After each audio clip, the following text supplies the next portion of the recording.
I'm Michelle Ray, 28, and I came back from 2 tours in Iraq with nothing but the clothes on my back and a fierce loyalty to the people who mattered most. For years, I'd been the one who showed up, sending money home, calling every week, making sure my family knew they could count on me no matter what. But when I returned home early from deployment to find my grandmother dying alone while my parents partied in Ibiza, posting vacation photos instead of answering her desperate calls, I made a decision that shattered everything they thought they knew about me. Have you ever sacrificed everything for people who couldn't be bothered to pick up the phone when it mattered most?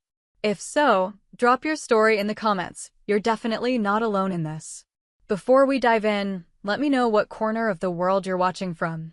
And if you've ever had to choose between keeping the peace and doing what's right, smash that like button and subscribe for more real stories about standing up when no one else will. What I did next with my grandmother's will changed our family forever. I was 7 when Grandma Ruth taught me to make her famous apple turnovers. She'd pull a chair up to the counter in her small kitchen, the one with yellow wallpaper that had been there since the 70s, and let me roll out the dough. Her hands would cover mine, guiding the rolling pin back and forth until the pastry was paper thin. "Patience, sweetheart," she'd say. "Good things take time." My parents were different. Dad worked in finance, always chasing the next deal, the next promotion. Mom was a social coordinator for a luxury resort company, planning events for people who spent more on a weekend than most families made in a month.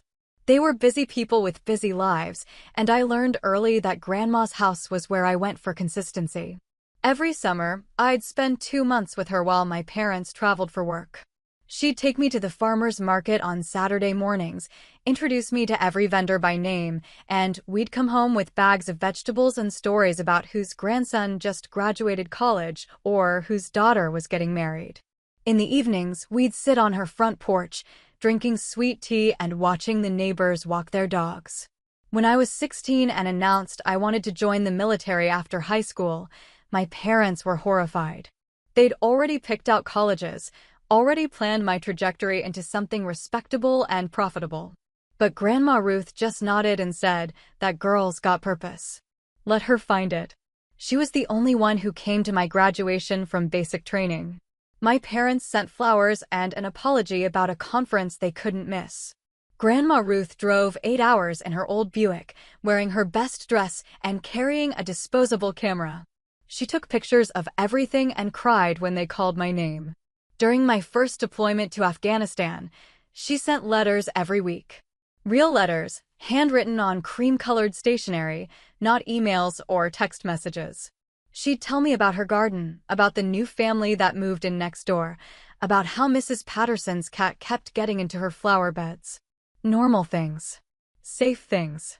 The kind of details that reminded me there was still a world where people worried about cats and tomatoes and whether it might rain on Sunday. My parents sent care packages occasionally, filled with expensive protein bars and gadgets I didn't need. They meant well, but Grandma's letters were what I treasured. She understood that I needed to hear about life continuing, not about how proud everyone was or how much they missed me. When I came back that first time, Grandma insisted on cooking a welcome home dinner. My parents flew in from wherever they'd been, Spain, I think, and we all sat around her dining room table, the one that had hosted every holiday dinner of my childhood. Mom talked about the resort properties she was managing, Dad discussed market volatility, and I mostly stayed quiet. The gap between their world and mine felt enormous. But Grandma asked the right questions. Not about combat or missions or anything dramatic. She wanted to know about the food, about the people I'd met, about whether the landscape reminded me of anywhere I'd been before. She listened like my answers mattered, like I was still the same person who'd helped her make apple turnovers in her yellow kitchen. I re-enlisted partly because civilian life felt complicated and partly because the structure made sense to me. My parents supported this decision more than the first one. They'd started telling their friends about their daughter in the service, turning it into something they could be proud of publicly. But Grandma worried. "You sure about this, honey?" she asked during one of our phone calls. "There's no shame in coming home." "I'm not running away," I told her. "This is what I do." "I know what you do," she said. "I'm asking what you want." It was a fair question, and I didn't have a good answer. My second deployment was Iraq, and it was different. Harder in some ways, more routine in others. The letters from Grandma kept coming, but they were shorter now, her handwriting a little shakier. She was in her early 80s and starting to slow down, though she'd never admit it. My parents had started hiring people to help with her yard work and heavy cleaning, which she tolerated but didn't like. "I don't need strangers in my house," she complained during one of our rare phone conversations. "I've been taking care of myself since before you were born." But I could hear the fatigue in her voice, and when my parents mentioned that she'd been forgetting appointments or leaving the stove on, I started to worry. Still, she was Grandma Ruth. She'd been the constant in all our lives for so long that imagining her as frail seemed impossible. My parents, meanwhile, had discovered social media. They'd joined Facebook and Instagram, posting pictures from their travels and work events. They looked happy in their photos, tanned and smiling at restaurant tables and resort pools. They'd started taking more elaborate vacations, longer trips to more exotic places. Dad had made partner at his firm, Mom had been promoted to regional director, and they were living the life they'd always worked toward. I followed their accounts from my base computer, looking at pictures of wine tastings in Tuscany and snorkeling excursions in the Maldives. It felt like watching a movie about people I used to know. Sometimes they'd post throwback photos that included me, family pictures from holidays or my high school graduation, and friends would comment about how proud they must be of their military daughter. They'd respond with heart emojis and American flag symbols, playing the part of patriotic parents. But in all those posts, in all those pictures of their beautiful life, I never saw Grandma Ruth. I had 10 months left on my deployment when everything changed. The mission that brought me home early wasn't supposed to exist, and I can't talk about most of it even now. What matters is that I was given emergency leave and found myself on a transport plane heading back to the States with 48 hours notice. I didn't tell anyone I was coming. There hadn't been time, and part of me wanted to surprise them. I pictured walking into Grandma's kitchen, seeing her face light up when she realized I was really there. I imagined calling my parents and hearing the excitement in their voices when they learned their daughter was home safe. But the taxi from the airport took me to a house that looked wrong somehow. The lawn was overgrown, newspapers were piled up on the front porch, and when I used my old key to let myself in, the smell hit me immediately. Something was very, very wrong. I found Grandma Ruth in her bedroom, barely conscious, dehydrated, and weaker than I'd ever seen her. The woman who'd raised me through every summer of my childhood, who'd written me letters every week for 2 years of deployments, who'd been the steady heartbeat of our family, was dying alone. And my parents were posting pictures from Ibiza, not answering their phones, showing the world how wonderfully their life was going while the woman who'd given them everything slowly faded away in a house that smelled like abandonment and broken promises. That's when I knew exactly what I had to do. The first thing I did was call 911. The paramedics arrived within minutes, and I rode with Grandma to the hospital, holding her hand while they worked to stabilize her. She was conscious but weak, squeezing my fingers when she recognized my voice. "You came back," she whispered. "I'm here, Grandma. I'm right here." The emergency room doctor was direct. Severe dehydration, malnutrition, what looked like a minor stroke that had happened days or possibly weeks earlier. She needed immediate care, but more than that, she needed someone who'd been watching out for her. "How long has she been alone?" the doctor asked. I couldn't answer that question because I didn't know. From the hospital, I tried calling my parents again. Straight to voicemail, both phones. Their Facebook pages showed they were at some beachfront restaurant, posting pictures of seafood and sunset cocktails with captions about living their best life. While Grandma was getting 4 fluids and being admitted for observation, I went back to her house to assess the situation. The refrigerator was nearly empty except for some expired milk and wilted lettuce. The landline had 17 voicemails, doctors' offices, the pharmacy, her neighbor Mrs. Patterson asking if she was all right, a few hang-ups that were probably scam calls, and one message from my mother. "Hi, Mom, it's Carol. Just checking in. Hope you're doing well. We're in Spain this week, having the most amazing time. I'll try to call you again soon. Love you." The message was 4 days old. I spent that first night at the hospital, sleeping in the chair beside Grandma's bed. She was more alert by morning, and her color was better, but she looked smaller somehow. Fragile in a way that scared me. "How long were you alone?" I asked her. She turned her head away. "I don't want to worry you, Grandma. A few days. Maybe a week." I had a little spell, and I couldn't get to the phone right away. And then I was just so tired. A week. She'd been lying there for a week while my parents posted vacation photos and ignored her calls. The woman who'd never missed a birthday, never forgotten to send Christmas cards, never failed to show up when any of us needed her, had been abandoned when she needed us most. I called my parents again from the hospital parking lot. This time, my mother answered. "Michelle? Honey, what's wrong? Why are you calling from this number?"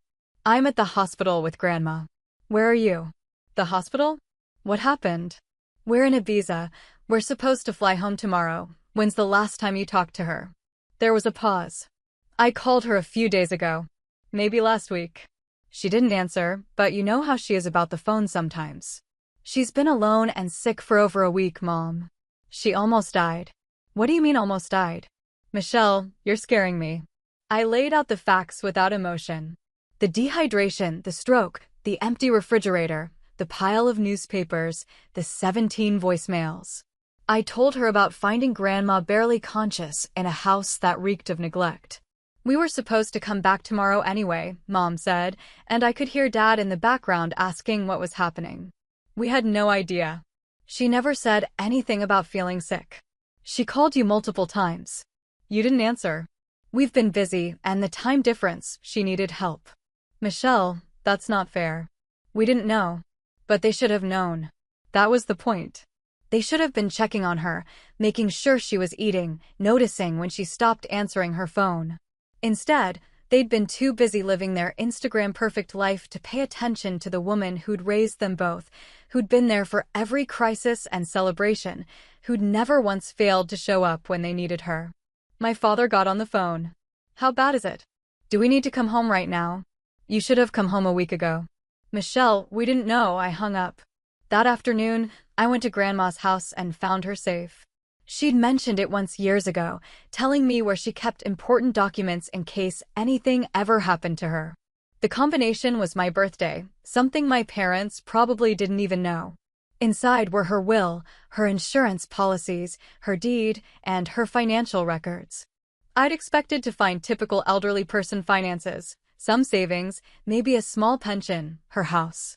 What I found instead was over $400,000 in certificates of deposit and savings accounts, plus the house, which was worth at least another $300,000 in the current market. Grandma Ruth, who clipped coupons and drove a 20-year-old Buick and darned her own socks, was worth $750,000. The will was straightforward.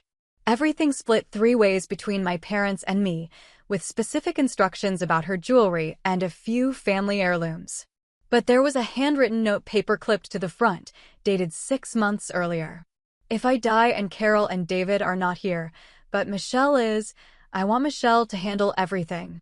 She's the only one who understands what family means."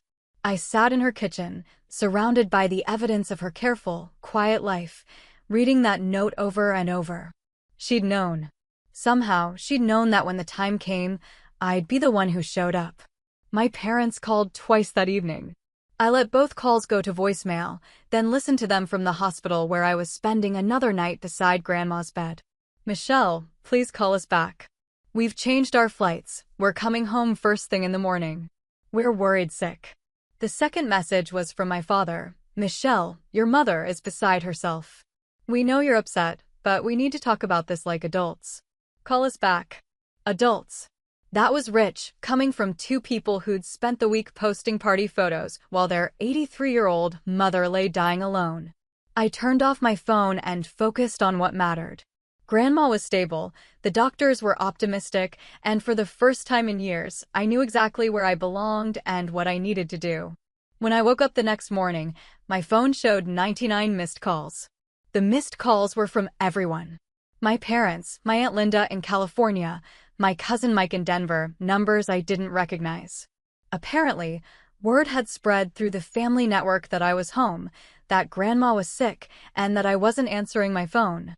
I listened to a few of the voicemails while drinking hospital coffee that tasted like it had been brewing since the Clinton administration. My mother, crying. My father, angry. Aunt Linda demanding to know what was happening. Mike asking if he needed to drive down. The most recent call was from someone claiming to be my parents' attorney. That got my attention. Miss Ray, this is Robert Martinez from Martinez and Associates. Your parents have retained our services regarding some concerns about your grandmother's care and certain family property. Please contact our office at your earliest convenience. They'd lawyered up. Less than 24 hours after learning that their daughter had saved their mother's life, they'd hired an attorney. Because I'd looked in the safe. Because I'd taken responsibility when they couldn't be bothered to answer their phones. Grandma was awake when I came back to her room, sitting up and picking at a breakfast tray. You look tired, sweetheart.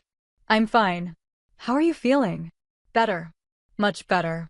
She studied my face. What's wrong? I showed her my phone, the screen full of missed call notifications. Everyone's worried about you. But they're also worried about your will. And your house. And why I'm the one here instead of them. Grandma set down her plastic spoon and looked out the window. It was a gray morning, the kind of October day that made you want to stay inside with a cup of tea and a good book. I changed that 6 months ago, she said finally. Added that note. I was hoping I'd never need it. Why? Because I knew if something happened to me, you'd come home. You always come home when family needs you. But Carol and David, they've gotten so busy with their own lives. She wasn't angry when she said it, just sad. That somehow made it worse. They're flying back today, I told her. Good. That's good. She reached for my hand. Michelle, I need you to promise me something. Anything. Don't let this destroy the family. I know you're angry, and you have every right to be. But don't let my mistakes turn you into someone bitter. Your mistakes? Grandma, you didn't do anything wrong. I enabled them. I made it too easy for them to take me for granted. And now you're the one dealing with the consequences. I wanted to argue, but she was right. She'd spent decades being the reliable one, the one who showed up, the one who never complained or made demands. She'd trained them to expect that she'd always be there, no matter what. The money doesn't matter, she continued. The house doesn't matter. What matters is that you understand family isn't just DNA. Family is who shows up. That afternoon, my parents arrived at the hospital looking like they'd been through a hurricane. Mom's hair was pulled back in a messy bun, her face makeup-free and puffy from crying. Dad wore wrinkled khakis and a polo shirt that looked like he'd grabbed it off a hotel room floor. They'd clearly caught the first flight they could find and rushed straight from the airport. They brought flowers and guilt and lawyers' business cards. Oh, Mom, my mother said, rushing to Grandma's bedside. I'm so sorry. I'm so sorry. Grandma hugged her, stroked her hair, made comforting sounds like she always did. Like she was the one who needed to provide comfort after nearly dying alone. My father shook my hand awkwardly, like we were meeting for the first time. Thank you for being here. For handling everything. Someone had to. Michelle. Mom turned to me, her eyes red-rimmed. Can we talk? Privately?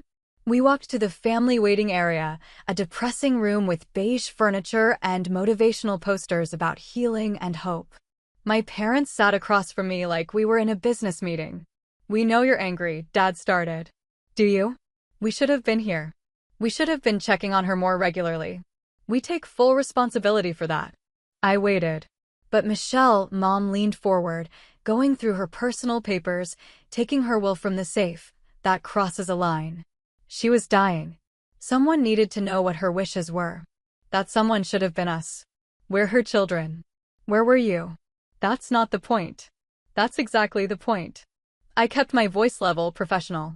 You were posting pictures of Paya while she was dehydrated and starving. You ignored 17 phone calls while she was having a stroke.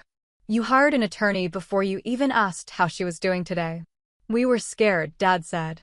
We didn't know what was happening, and then we couldn't reach you, and Linda called saying you were making decisions about Mom's care without consulting the family. I saved her life. We know that. We're grateful for that. But now we need to work together, as a family, to figure out next steps. Next steps. They were talking about their mother like she was a business problem that needed managing. The attorney says that technically, what you did could be considered, Mom started. Could be considered what? She looked at Dad, who cleared his throat. Could be considered improper. Taking documents from her safe without permission, making medical decisions. I have her healthcare power of attorney. She gave it to me before my first deployment. That stopped them. They looked at each other with something that might have been surprise or might have been calculation. She never mentioned that, Mom said. She shouldn't have had to mention it. You should have been involved enough in her life to know. We sat in silence for a moment. Around us, other families were having their own difficult conversations. A young couple arguing quietly about insurance coverage. An elderly man sleeping in a chair beside what was probably his wife's bed. Normal people dealing with normal crises, probably without lawyers. What do you want? Dad asked finally. It was the first honest question either of them had asked since they arrived. I want Grandma to be safe. I want her to have the care she needs, whether that's at home with help or in a facility or whatever she chooses. I want her to be surrounded by people who actually give a damn about her well-being, not just her bank account. Michelle, that's not fair. I want you to stop posting vacation pictures for 5 minutes and remember that she's the reason you could afford to take those vacations. She's the one who helped with the down payment on your house. She's the one who paid for my college tuition when I decided not to join the military right away. She's been subsidizing your lifestyle for decades, and the one time she needed something from you, you were too busy living your best life to answer the phone. Mom started crying again. Dad stared at his hands. We'll do better, he said. Will you? Yes. I looked at these people who'd raised me, who'd loved me in their own complicated way, who'd failed so completely when it mattered most. They meant well. They always meant well. But meaning well wasn't enough anymore. Then prove it. Proving it turned out to be more complicated than any of us expected. Over the next week, while Grandma recovered in the hospital, my parents transformed into the kind of adult children they probably should have been all along. They took shifts at her bedside, brought her crossword puzzles and magazines, and started making lists of home modifications that would help her live safely. But there was a performative quality to it all that made me uncomfortable. Mom posted pictures of herself holding Grandma's hand with captions about family and love and being grateful for every moment. Dad researched assisted living facilities with the same intensity he brought to investment portfolios, creating spreadsheets comparing costs and amenities. They were trying, but it felt like they were trying to convince themselves as much as anyone else that they were good people who'd just made a mistake. The lawyers were a different problem. Mr. Martinez wanted to meet with all of us to discuss the family situation and ensure everyone's interests were protected. I agreed to one meeting, partly out of curiosity and partly because I wanted to understand exactly what my parents thought I'd done wrong. We met at his office on a Thursday afternoon.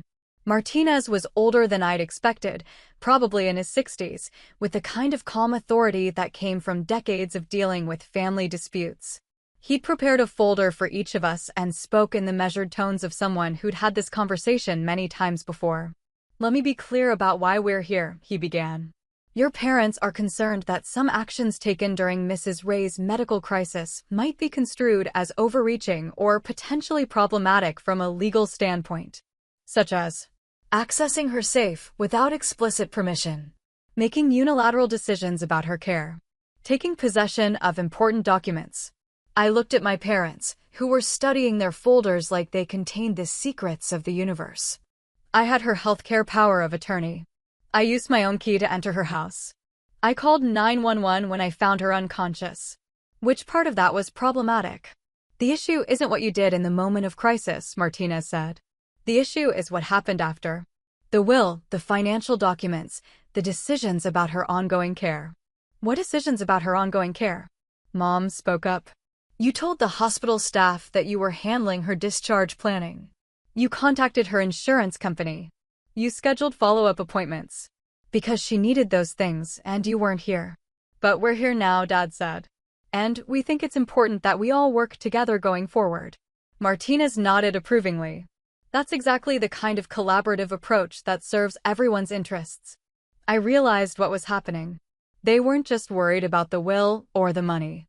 They were worried that I'd become Grandma's primary caregiver, that I'd be the one making decisions about her life and, eventually, her death. They were worried about losing control. "What exactly are you proposing?" I asked. Martinez consulted his notes. "A family agreement that establishes clear roles and responsibilities for Mrs. Ray's care. Your parents would take primary responsibility for daily oversight and major decisions, given their proximity and availability. You would continue to hold the healthcare power of attorney, but would consult with them before making any significant choices. And the will. The will remains as she wrote it. No one is suggesting otherwise. But they were suggesting that I step back, let them take over, trust that their newfound attention would last longer than their usual enthusiasm for difficult tasks. I need to think about this, I said. Of course. Take all the time you need. But as we left the meeting, I could see that my parents had already made their decision. They were going to be the devoted children from now on, and I was going to be the grateful daughter who understood her place. That evening, I sat with Grandma in her hospital room while she worked on a crossword puzzle. She was being discharged the next day, and we'd been discussing options for her care at home. "How was your meeting with the lawyer?" she asked without looking up from her puzzle. "You know about that? Your mother mentioned it. 7 letters, starts with C, meaning to give up or surrender. Concede. That's it." She wrote it in carefully. "Are you going to?" "Concede what?" "Control. Authority. Your right to be angry." I didn't answer immediately. Outside her window, the parking lot was filling with evening shift workers arriving for their jobs. Normal people with normal problems, going about their normal lives. They hired a lawyer, Grandma, before they even asked how you were feeling. I know. They want me to step back, let them handle everything, pretend this never happened. And I don't trust them. I don't trust that they won't get distracted by the next vacation or the next promotion or the next whatever comes along. She set down her pencil and looked at me directly. "Then don't step back. The lawyer says the lawyer works for your parents, not for me. And not for you. They're going to fight me on this. Let them." It was the first time since I'd found her in that bedroom that she sounded like the Grandma Ruth I remembered. Strong. Decisive. Done with other people's nonsense. "But you said not to let this destroy the family." I said don't let it turn you bitter. That's different. She reached for my hand. "Michelle, I'm 83 years old. I might live another 10 years, or I might not live another 10 months. But however long I have left, I want to spend it with people who choose to be here, not people who feel obligated to show up because a lawyer told them to. So what do? You do what you've always done. You show up. You take care of what needs taking care of. And you let them prove whether they're actually sorry or just scared of looking bad." That night, I called my commanding officer and requested an extension of my emergency leave. I had savings, I had time, and I had a job to finish. My parents could keep their lawyers. I had something more powerful. I had Grandma Ruth's trust, and I wasn't going to betray it. The next 6 weeks taught me more about family dynamics than 28 years of actually being part of a family. My parents threw themselves into caregiving with the intensity of people trying to prove a point. They hired housekeepers and meal delivery services, installed grab bars and shower seats, and created medication schedules color-coded by importance and time of day. Mom took a leave of absence from work to be available for appointments and emergencies. Dad started coming by every morning before the office and every evening after work. They brought groceries and flowers, fixed leaky faucets and squeaky doors, and generally transformed themselves into the kind of attentive adult children that other families envied. It should have made me happy. It should have been exactly what I wanted. But there was something hollow about it all, something that felt more like penance than love. They were performing the role of good children, hitting all the right marks, saying all the right things, but underneath it felt like they were waiting for permission to go back to their regular lives. The breaking point came on a Tuesday morning in late November. I'd stayed overnight at Grandma's house because she'd been feeling dizzy the day before, and I wanted to monitor her condition. Around 10 a.m., Mom showed up with her usual bag of supplies, fresh fruit, magazines, a new puzzle book. "How's she feeling today?" she asked, hanging up her coat in the front closet. "Better. The dizziness seems to have passed. Good, that's good. She was already moving toward the kitchen, unpacking groceries with efficient movements. I brought those pears she likes, and the bakery had her favorite cookies. I watched her work, thinking about how strange it was to see her in this kitchen. Growing up, Mom had always seemed too polished for Grandma's simple house, too sophisticated for the yellow wallpaper and worn linoleum floors. But now she moved through the space like she belonged there, like she'd been doing this for years instead of weeks. "Mom," I said, "can I ask you something?" "Of course." She was arranging the pears in Grandma's fruit bowl, the one I remembered from childhood. "Why didn't you check on her before?" "I mean, really check on her, not just phone calls." Her hands stilled. "Michelle, we've been over this. I know what you've said. I want to know what you actually think." She turned to face me, and for a moment, she looked older than her 56 years. I thought she was fine. I thought she would always be fine. She'd been taking care of all of us for so long that it never occurred to me that someday we'd need to take care of her. It was the most honest thing she'd said since coming back from Ibiza. And now? Now I'm terrified that I waited too long. That I'm too late to matter. Her voice cracked slightly. "She doesn't need me, Michelle. She needs you. She's always needed you more than she needed us." "That's not true, isn't it? You're the one who came home from war to check on her. You're the one who found her. You're the one she trusted with her healthcare decisions. We're just the ones who showed up after the crisis was over." I didn't know how to respond to that because there was truth in it, but not the kind of truth that helped anyone. "She loves you," I said finally. "Both of you. But love isn't enough if you're not present for it. I know that now." Later that afternoon, Dad arrived for his usual evening check-in, carrying takeout containers from Grandma's favorite Italian restaurant. We sat around her small dining table, the same one where I'd eaten countless meals as a child, and tried to have a normal family dinner. But normal was complicated now. We all knew too much about each other, had said too many things that couldn't be unsaid. Dad kept checking his phone despite promising to put work aside. Mom was overly cheerful, the kind of forced brightness that made everyone uncomfortable.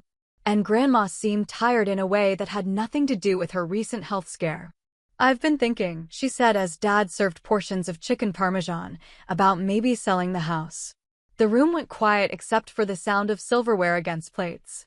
"Mom, you don't need to make any big decisions right now," Dad said carefully. "I'm not making any decisions. I'm just thinking." She took a small bite and chewed slowly. "This house is too big for one person. Too much maintenance. Too many memories." "The memories are good memories," Mom said quickly. "Some of them are. Some of them aren't." Grandma looked at each of us in turn. "I'm tired of being the keeper of everyone else's childhood.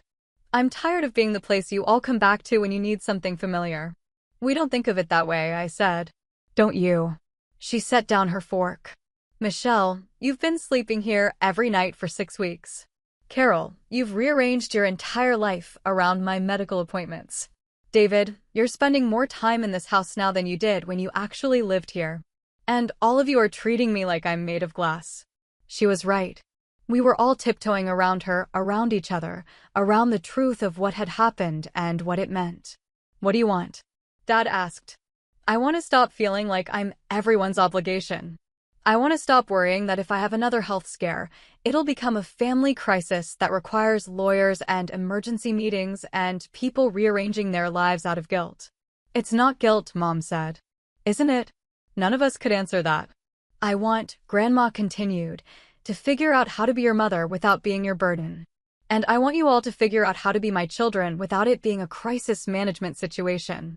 That night, after my parents left, I helped Grandma get ready for bed, and then sat in her living room, thinking about what she'd said. She was right about all of it.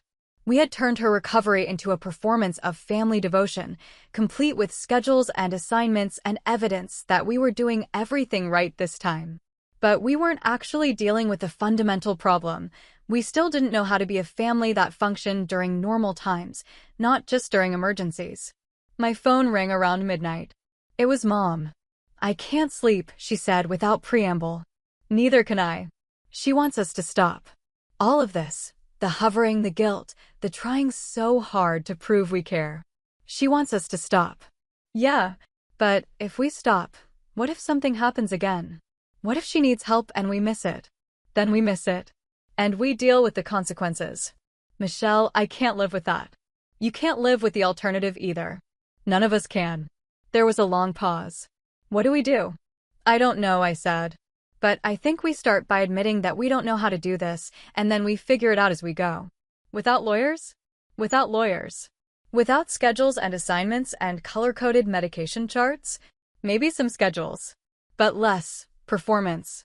More just showing up because we want to, not because we're trying to prove something. Can you forgive us? She asked suddenly. For not being here when she needed us? I thought about that question for a long time. I think, I said finally, the person you need to ask for forgiveness is Grandma. And yourselves. What about you? I'm working on it. 3 months later, Grandma Ruth moved into a senior living community 20 minutes from my parents' house. Not because she couldn't live independently, but because she wanted to. She'd visited 3 different places, interviewed staff members like she was hiring employees, and chosen the one with the best library and the most interesting residents. I'm not moving because I'm giving up, she told us during one of our family dinners at her kitchen table. I'm moving because I'm starting over.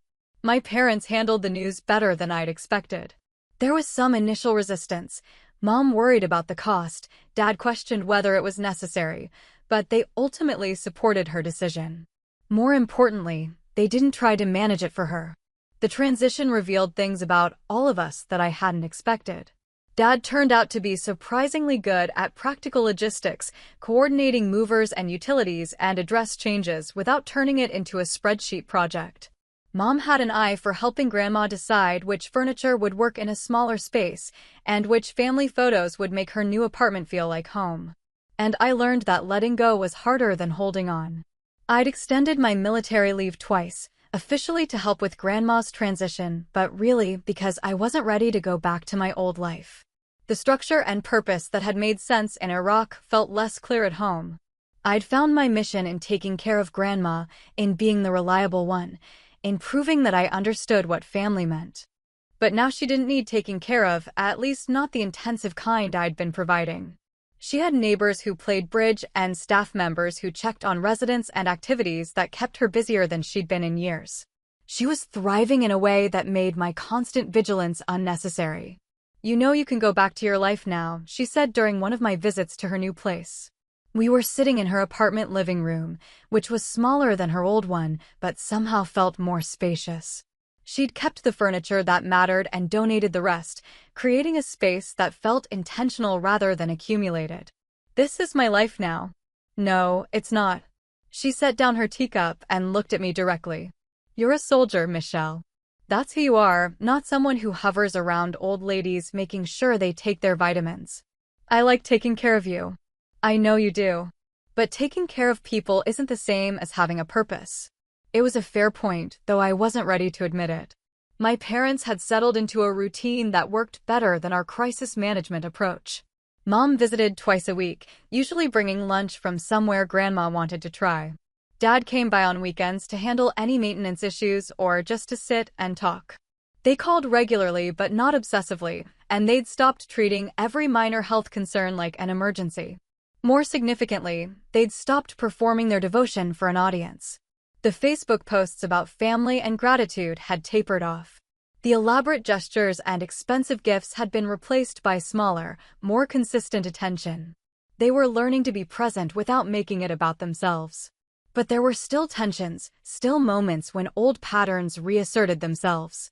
Like the afternoon when Mom showed up at Grandma's apartment with a list of medical questions she'd researched online, or the evening when Dad brought printouts comparing Medicare supplement plans because he thought Grandma might not be getting the best coverage. They're trying, Grandma said after one of these incidents. They're trying very hard to be better children. But they're still trying to manage me instead of just being with me. It's better than ignoring you. Yes, it is. But it's not the same as trusting me. I was beginning to understand what she meant.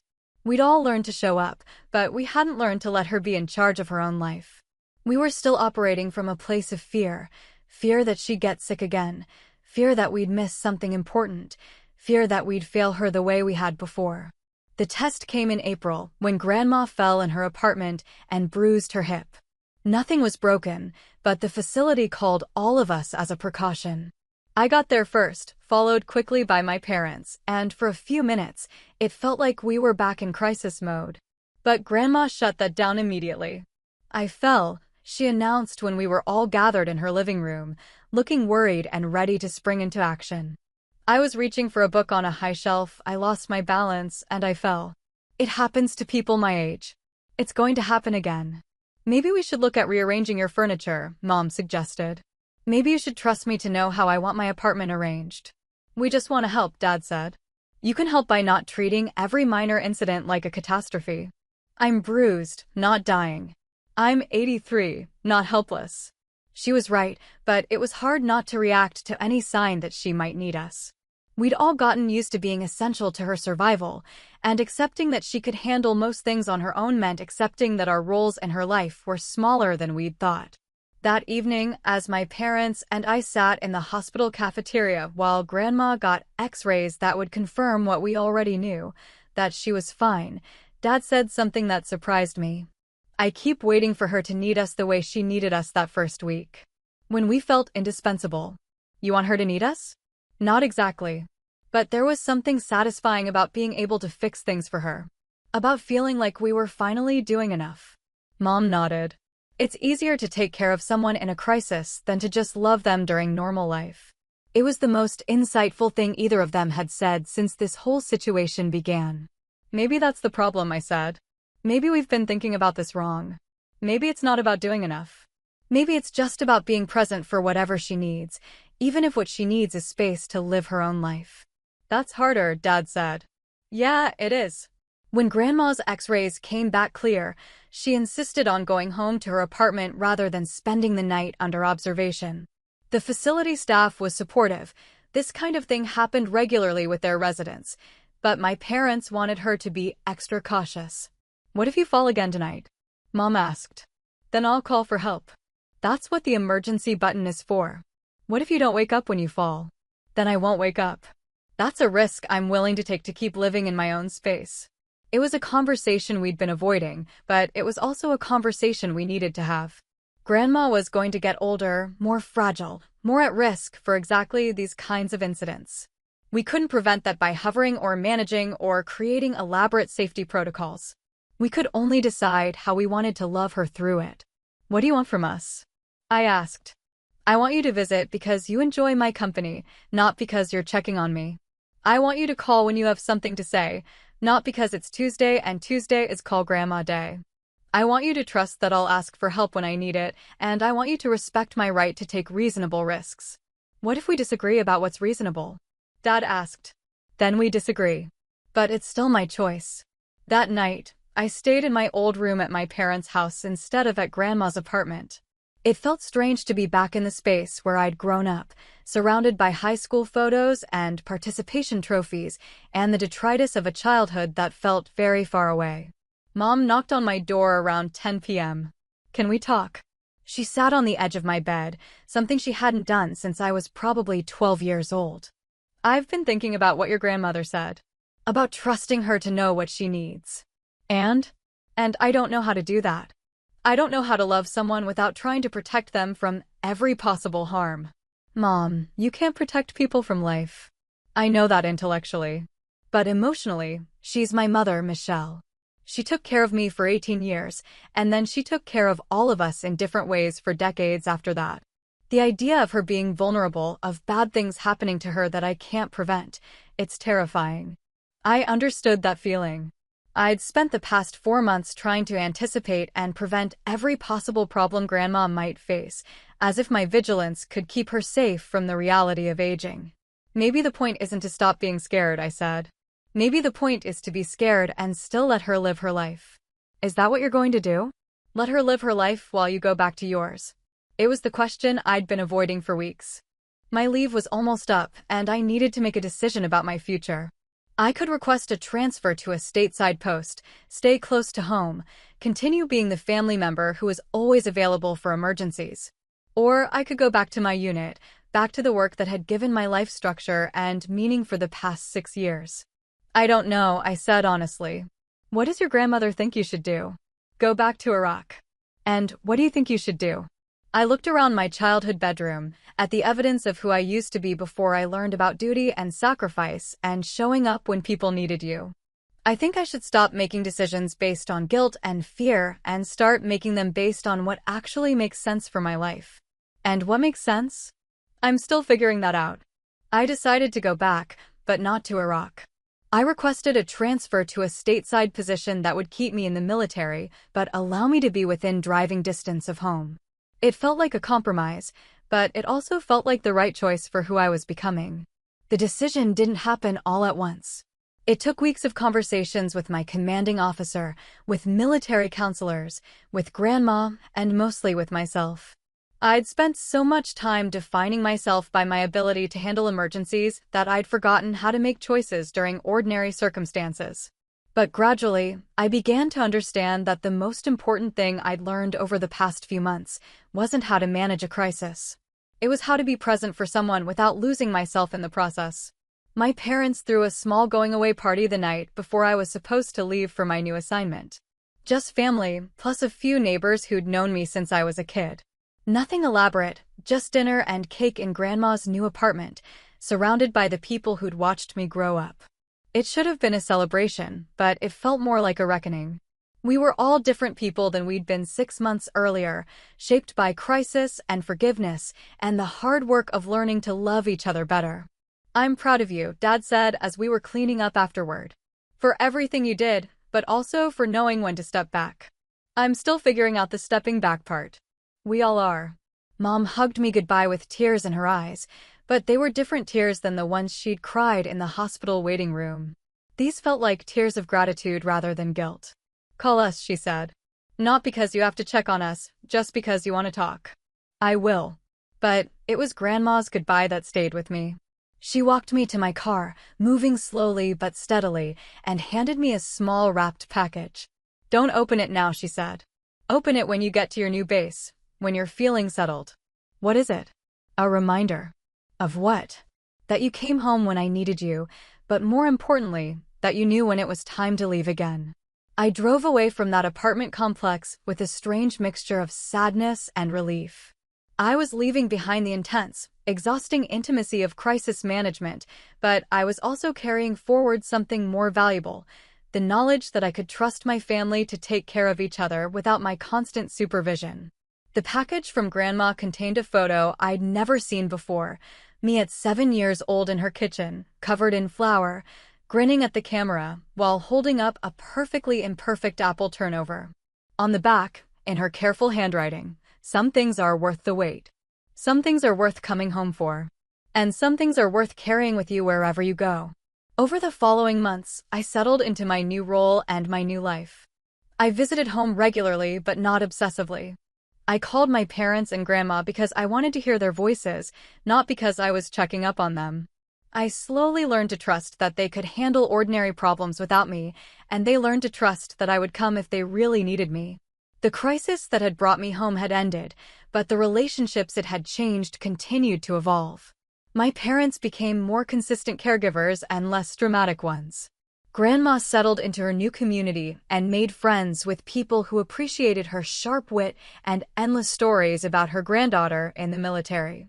And I learned that showing up for family didn't always mean dropping everything and rushing to the rescue. Sometimes it meant trusting people to handle their own lives, offering support without taking over, and understanding that love looked different during calm times than it did during emergencies. We'd all gotten through the crisis, but more than that, we'd figured out how to be a family that could survive ordinary life. And that, it turned out, was the harder and more important skill. 2 years later, I was home on leave when Grandma Ruth died peacefully in her sleep.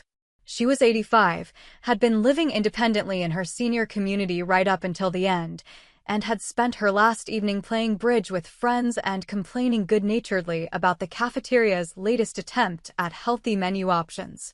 The call came from the facility director at 6 a.m. on a Tuesday. I was staying at my parents' house, and Mom answered the phone in the kitchen while I was getting coffee. I knew what had happened before she said a word, just from the way her face changed. "She's gone," Mom said simply, hanging up the phone. Peacefully. In her sleep. Dad appeared in the doorway in his bathrobe, took one look at our faces, and understood immediately. We stood there in the early morning light, the three of us who'd learned to love each other better because of her, and grieved for the woman who'd made it possible. The funeral planning revealed how much we'd all grown. There were no arguments about arrangements, no power struggles about who was in charge, no lawyers. We worked together quietly and efficiently, making decisions based on what Grandma would have wanted rather than what would make us feel better about ourselves. She'd left detailed instructions, of course. She wanted a simple service at the church she'd attended for 40 years, followed by burial next to Grandpa in the cemetery where they'd bought plots decades earlier. She wanted donations to the local food bank instead of flowers, and she wanted the reception to include her famous apple turnovers, made from the recipe she'd taught me when I was 7. The turnover detail almost broke me. Not because it was sad, but because it was so perfectly her, practical, loving, and designed to bring people together around food and memory. The service was exactly what she would have wanted. The church was full but not overcrowded, filled with people whose lives she'd touched in quiet ways over 8.5 decades. Her bridge partners from the senior community, neighbors from her old house, former students from the Sunday school classes she'd taught for 20 years, military families she'd supported during various deployments and homecomings. My parents each spoke briefly, sharing memories that were genuine rather than performative. Dad talked about how she'd taught him to change a tire when he was 16, patiently standing in the driveway while he wrestled with jack handles and lug nuts.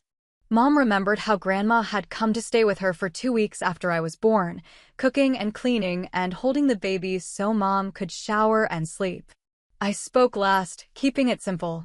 I talked about apple turnovers and summer afternoons on the front porch, about letters that arrived every week during deployment, about the kind of love that showed up consistently rather than dramatically.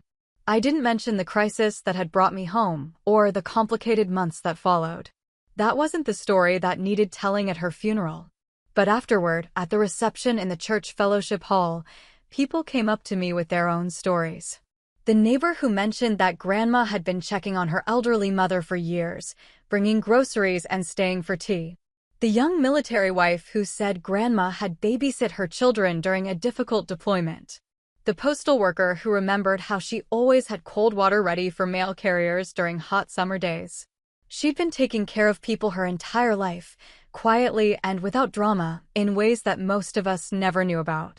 The will reading the following week was anticlimactic. Everything was exactly as we'd expected. House sold, proceeds split 3 ways along with her other assets. No surprises, no last-minute changes, no dramatic revelations. She'd been thorough and fair, and she'd trusted us to handle the practical details without supervision. But there were personal bequests that revealed how well she'd known each of us. Dad received Grandpa's tools and workshop equipment, not because he was handy, but because she thought he might enjoy learning to build things with his hands. Mom got Grandma's jewelry and photo albums, the kind of family history that she would preserve and pass on to the next generation. I received her recipe collection, handwritten on index cards and scraps of paper, accumulated over decades of feeding people she loved.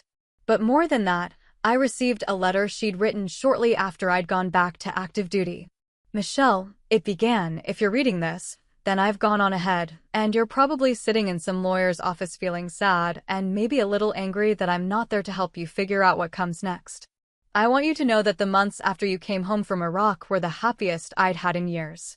Not because I was sick or because there was drama or because everyone was paying attention to me. They were happy because I got to see the woman you'd become, strong and capable and fierce when the people you love need protecting. But I also got to see you learn something that took me much longer to figure out, that loving people doesn't mean controlling their lives, and that taking care of family doesn't mean losing yourself in the process. You came home when I needed you, but more importantly, you knew when to leave again. You let your parents find their way back to being my children without competing with them or holding grudges about their mistakes. You trusted me to live my own life even when you were scared about what might happen to me. That's the hardest kind of love, the kind that steps back when stepping back is what's needed. I'm proud of you for learning it so young. The money and the house and all the practical things will get sorted out by lawyers and accountants. But the real inheritance I'm leaving you is the knowledge that you know how to show up for people without losing yourself, and you know how to love people enough to let them make their own choices. Keep making apple turnovers. Keep writing letters to people you care about. Keep coming home when family needs you, but remember that sometimes what family needs most is for you to live your own life fully and happily. All my love, Grandma Ruth. P.S. Your parents are good people who made some bad choices. They've learned from those choices. Trust them to keep learning.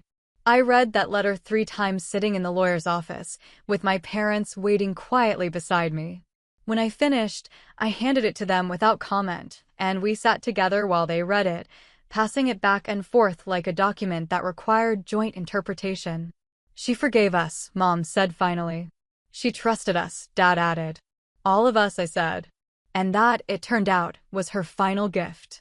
Not just forgiveness for the mistakes we'd made, but trust that we'd continue growing into the kind of family she'd always believed we could be. The legacy she left wasn't money or property or even recipes written on index cards. It was the knowledge that family isn't about perfection or obligation or managing each other's choices. It's about showing up consistently, loving people through their mistakes, and trusting them to find their own way toward becoming better versions of themselves. We'd all learned that lesson the hard way, through crisis and conflict and the messy work of rebuilding trust. But we'd learned it together, and that made all the difference. Grandma Ruth had been right about everything, as usual. Good things really do take time. And sometimes the most important thing you can do for the people you love is trust them to handle their own lives while you handle yours. That's the kind of family we became, eventually. The kind she always knew we could be. So that's how I learned the difference between being needed and being valued, and why sometimes the people who love you most are the ones who trust you enough to let you live your own life. Grandma Ruth's final lesson wasn't about forgiveness or family drama. It was about showing up consistently, not just during crises, and loving people enough to let them make their own choices, even when those choices scare you. Here's what I want to know from you. Have you ever been the reliable one in your family, the person everyone calls when things fall apart? How did you learn to set boundaries without burning bridges? And if you've ever had to step back and trust people to handle their own lives, how did that work out? Drop your experiences in the comments below. I read every single one, and your stories help other people realize they're not alone in these complicated family dynamics. If this story resonated with you, hit that like button and subscribe for more real-life stories about family, boundaries, and finding your way back to yourself. And remember, sometimes the most loving thing you can do is trust people to grow into who they're meant to be, even when it's terrifying to let go.